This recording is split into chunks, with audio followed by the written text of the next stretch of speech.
গোলাপখাস সহ অন্যান্য আম বাজারে আসেনি এখনো, এসেছে শুধু এক দু রকমেরই আম। তাই বাধ্য হয়ে সেই সমস্ত আমই কিনতে হচ্ছে আপামর ক্রেতাদের। যদিও গত কয়েকদিন আগেই আমের দাম কিছুটা আকাশ ছোঁয়ায় ছিল, এখন ধীরে ধীরে আমের দাম কিছুটা হলেও কমছে। বাজারে তেমন ভাবে আসেনি গোলাপখাস সহ অন্যান্য আম। এখন কেজি প্রতি বিক্রি হচ্ছে 70 থেকে 80 টাকা দরে। তবে এবছর আমের বাজারে আমের দাম কিছুটা হলেও আগুন থাকবেই বলে জানিয়েছে বিক্রেতারা। কারণ এবছর আমের ফলন অন্যান্য জেলায় তেমন ভাবে ভালো হয়নি, তাই এবছর আমের দাম কিছুটা হলেও বেশি থাকবেই বলে জানিয়েছে তারা। এক ক্রেতা বলেন, আমরা যে আম খেয়ে থাকি সেই সমস্ত রকমারি আম এখনো বাজারে আসেনি, তাই এক ধরনের আম খেয়ে আমাদের স্বাদ মেটাতে হচ্ছে। একটা গোলাপখাস আম পাওয়া যায় তো ওটা তো পাওয়াই যাচ্ছে না, 100 টাকা 150 টাকার নিচে পাওয়া যাচ্ছে না। এখন এই দামেরই বলছে তো 80 টাকা 90 টাকা। কি খাবো আম বলে?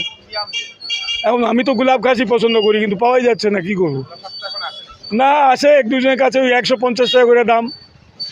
এখন এইটা আমার ভালো লাগে না, তো নিতে হচ্ছে, তাও উনি 100 টাকা চাচ্ছে। যাই 80 টাকা করে নেবো, আর কি করবো?